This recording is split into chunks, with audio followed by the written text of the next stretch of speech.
What's up, YouTube? It's your boy Nash here. Welcome back to the channel, and welcome to another episode of WWE's Biggest Issue.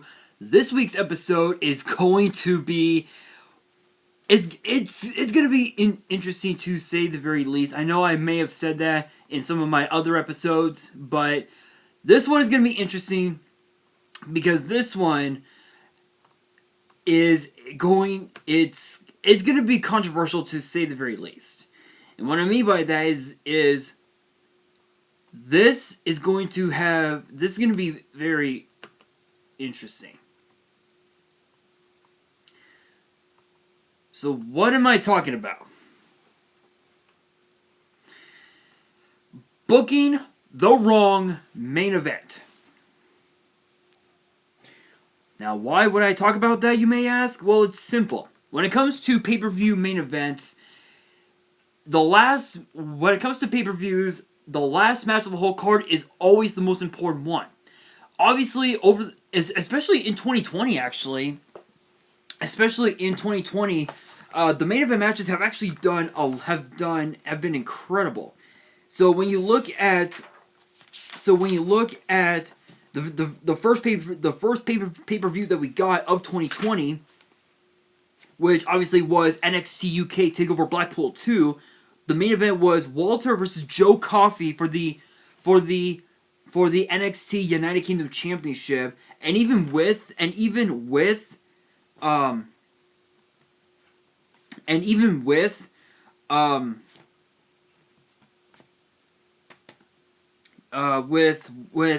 Wolf and Ilya Dragunov getting involved, Walter made Joe Coffey tap out, which honestly, that was an incredible match. If you guys did not watch that on the WWE Network, I highly recommend you watch it. It was absolutely incredible.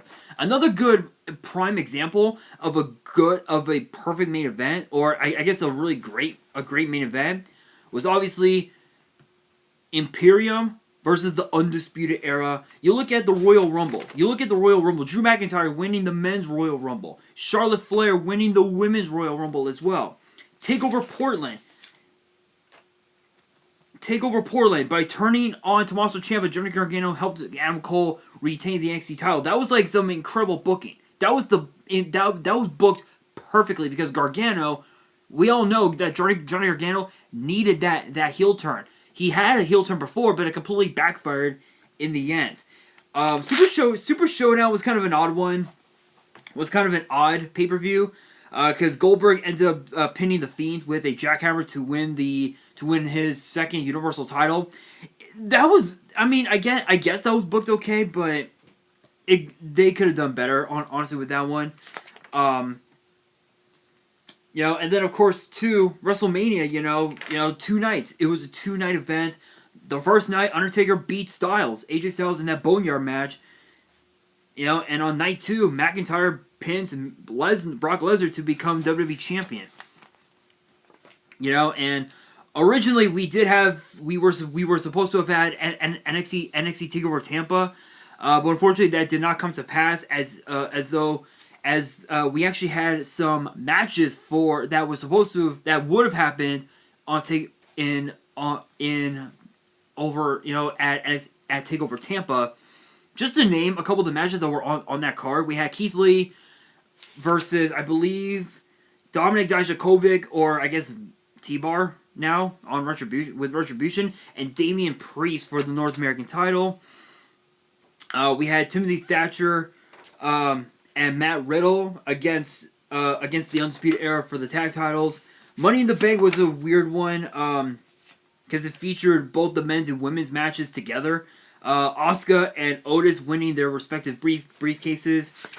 TakeOver in Your House. It just goes on and on. It goes on and on. TakeOver 30. TakeOver 30. Karrion Kross, Keith Lee. That was booked perfectly. That was like one of the best. That was the best way to send Keith Lee off into the main roster. Because Keith Lee, he was way long overdue a main roster push. So that was incredible. And then of course SummerSlam. SummerSlam. I don't know how that would have been booked, but it is what it is. Of course, through Payback, Clash of Champions, Takeover 31, which that was pretty impressive, was awesome. Hell in a Cell, Survivor Series, War Games, TLC, and now we've entered 2021, where not only are we past the Royal Rumble, but we're now just mere days away from NXT TakeOver Vengeance Day, which the card is pretty stacked. If you guys have not seen NXT TakeOver over the last couple of weeks, I highly recommend watching NXT. I think you can watch it on the WWE Network. But this episode, I'm going to be talking about. I'm going to be giving you guys prime examples of how wrong a pay-per-view main event was booked. And we're going to start with one of the actually one of the most obvious, coming out of a pay-per-view called Over the Edge in 1999. This was actually the pay-per-view that we saw Owen Hart sadly pass away. We all know what happened. There were a lot of people who have said that the WWE should have canceled that pay-per-view because of what happened to Owen, but obviously but for fans who had saw WWE in this era, if you guys knew Owen, then you would have knew that he wanted the show, that he probably wanted the show to go on, but obviously we will never know. But what's interesting about this one is that it was for the WWE Championship, and it was The Undertaker versus Stone Cold Steve Austin. And I want to point out, this was back when the Ministry of Darkness and the corporation had united to form the Corporate Ministry.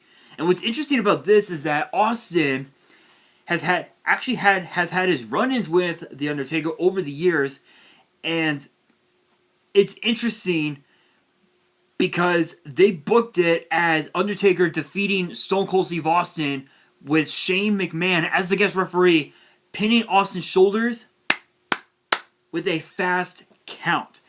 The way I would have seen this, I think, these are, and I want to point out, these are pay-per-views you can actually watch on the WWE Network.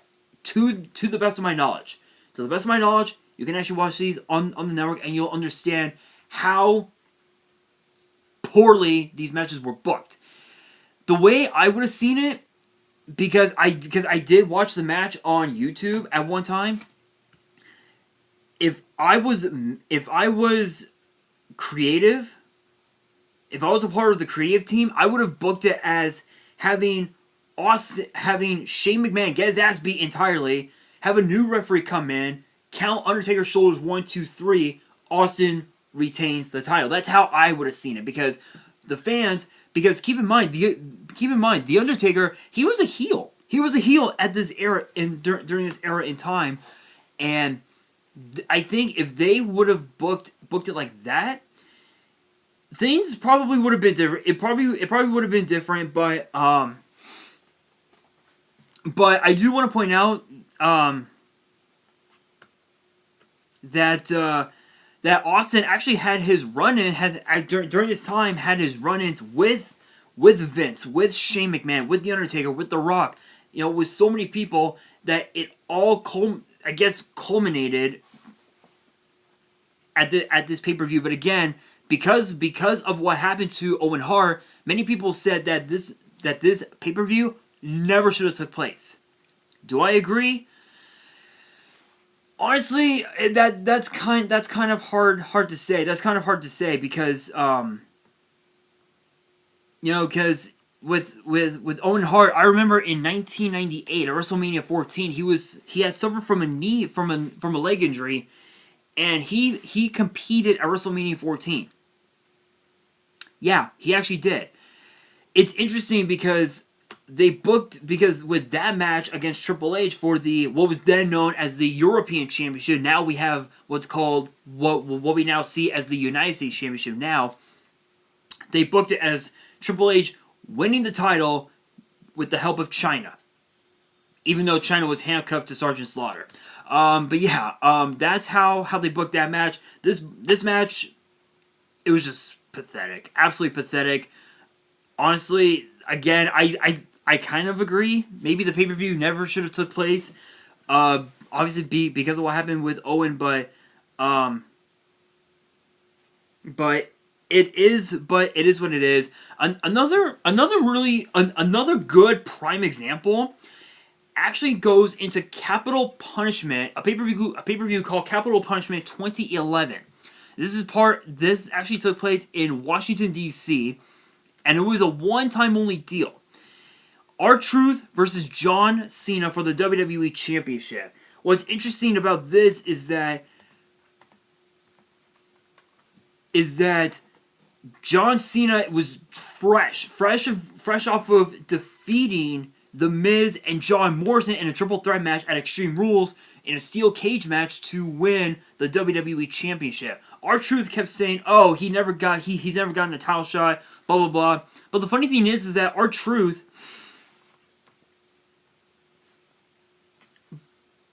but it's weird because this matchup was literally doomed from the start. It was doomed from the start. In fact, I believe this pay-per-view, based on several reporters, people have actually given this the pay-per-view a rating of like 3 stars or something like that. Just because of how the match card was booked. This was one of those matches that the fans were like, "No, this isn't even good. This isn't even good." Again, these are prime examples of how poorly the matches were booked. This, not this one. This one here, Royal Rumble 2006. 2 Hall of Famers, Kurt Angle, Mark Henry, for what was then known as the World Heavyweight Championship. Now we see as the Universal Championship, and it's interesting because the way this match was booked, there were rumors that that the booking of this match was supposed to have been this in the middle of the card, and then have the Royal Rumble match, which 2006 Rey Mysterio won. He entered the match at number 2 and lasted over an hour.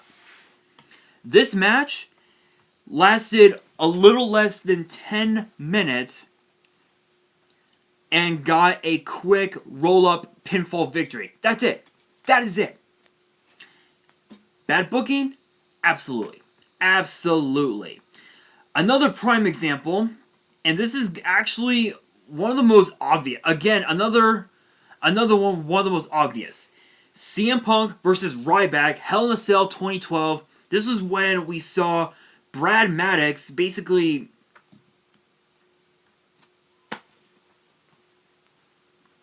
screw Ryback over. This match actually lasted about 12 minutes, and what's interesting about this is that the closing moments of the match, Ryback was about to hit Shell Shock on CM Punk. Maddox comes in, stops Ryback, gives him a low blow, and then CM Punk rolls Ryback up, and then a quick 1, 2, 3, a quick 3 count. And that was it. Honestly, here's the thing. Ryback was so incredibly gifted. I'm going to be honest, there was really never a need for him to challenge for the WWE Championship, honestly, because, well, he's Ryback. And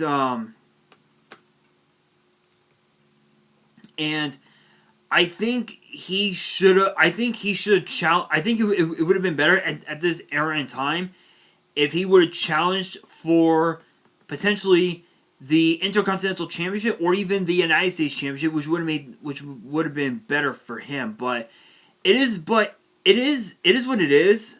But I will say this though: they booked it the worst way possible, having Brad Maddox in there. And many people have said that both Paul Heyman and CM Punk actually hired Brad Maddox to pull that off. Many people had said that, and I kind of agree, because not too long after that, not only did he get a contract as an active wrestler, he was also the general manager of I think Monday Night Raw for a little while, actually, if I remember right. So yeah. And another example that I want to bring up is actually from another pay-per-view in 2006. It was an ECW pay-per-view called December to Dismember. And the reason why this was one of the worst pay-per-views ever was because there was only one match booked. The Extreme Elimination Chamber. That was it. It featured CM Punk, Big Show, Test, Hardcore Holly, RVD, and Bobby Lashley. Funny enough, funny enough,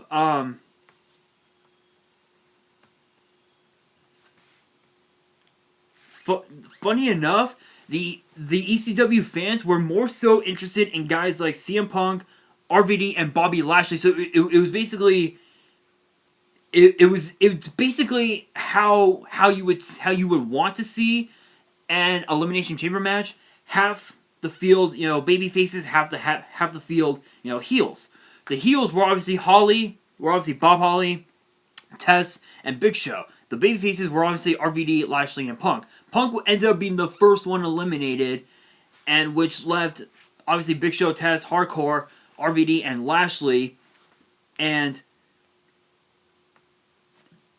Lashley pinned Big Show to become ECW champion, and it was because of that was the reason why Paul Heyman left the WWE for a long while, actually, because of how that match was booked. There were several other matches on the card as well. One of them was, I think, the Hardys against Eminem, if I remember correctly. I could be wrong. Comment below. But yeah.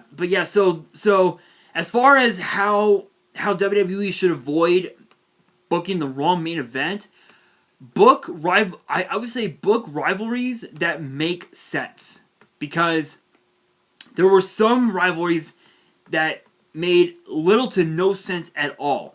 One of them was actually this one, Daniel Bryan and Randy Orton, which was from Battleground 2013. This was interesting because this was coming fresh off of the fact that Kane, Daniel Bryan, and Orton were the first ones to have defeated the Shield via a pinfall or a submission.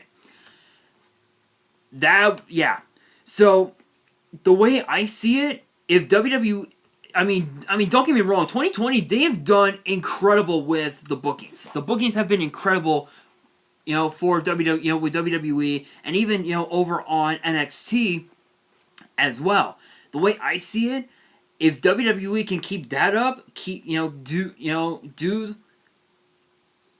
the things that NXT has been doing, booking the right main events, bring that idea into the main roster, and book the right rivalries, book the right main events, hands down, WWE maybe could surpass AEW, which is a high possibility. But I'm not